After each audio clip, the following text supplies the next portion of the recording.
હાલ ડેડિયાપાડાના ધારાસભ્ય ચૈતર વસાવા વડોદરા જેલમાં બંધ છે, પરંતુ તેમના મત વિસ્તાર સાગબારામાં છેલ્લા ઘણા દિવસોથી વન વિભાગ અને ખેડૂતો સામસામે જોવા મળી રહ્યા છે।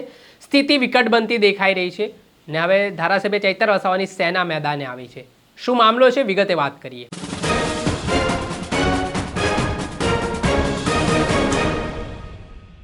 દર્શક મિત્ર, સ્કાયનેટ મીડિયામાં આપનું સ્વાગત છે।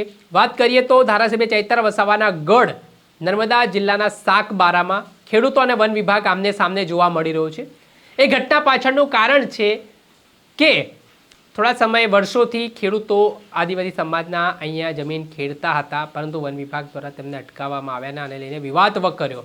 આ મામલે ભાજપના મહિલા નેતા લીલાબેન વસાવા મેદાને આવ્યા હતા ને પાર્ટીએ તેમની વાત ન સાંભળી તેમણે પાર્ટીમાંથી રાજીનામું પણ આપી દીધું હતું। સાંસદ મનસુખ વસાવાએ પણ જે જમીન પર ખેડાણ કરતા હતા ત્યાં પહોંચ્યા હતા।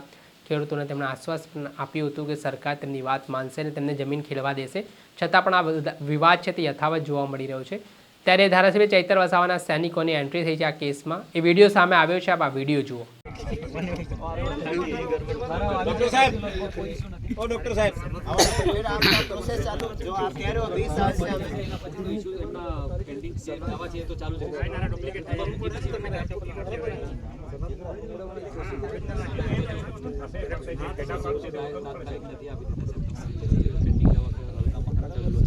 અને આખા ગુજરાતમાં ખરા ને હજારો દાવા છે, આખા દેશમાં હજારો દાવા છે, મતલબ પેન્ડિંગ।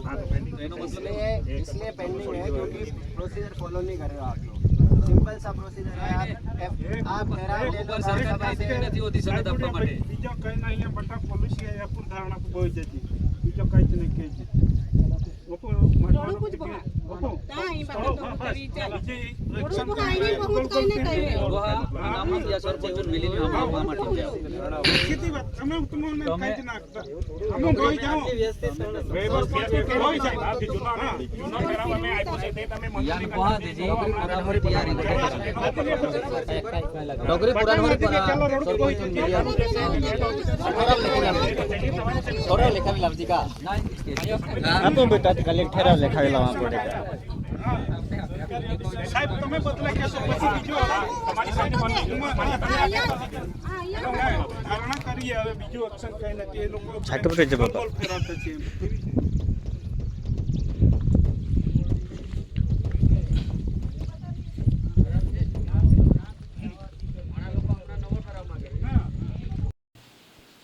જે રીતે આપ જોઈ શકો છો કે ધારાસભ્ય ચૈતર વસાવાની સેના ત્યાં પહોંચી હતી, તેમના માણસો ત્યાં પહોંચ્યા હતા, અધિકારીઓ સાથે તેમની ચર્ચા થાય છે, સંવાદ થાય છે અને આ જે વિવાદ છે તે એકાએક વકર્યો હતો અને હવે આ મામલાના સંદર્ભમાં જોવાનું રહ્યું કે આગામી દિવસોમાં શું નિકાલ આવે છે। દર્શક મિત્રો, આવા જ વિડીયો જોવા માટે સ્કાયનેટ મીડિયા જોતા રહો, લાઇક કરો અને વધુમાં વધુ શેર કરો।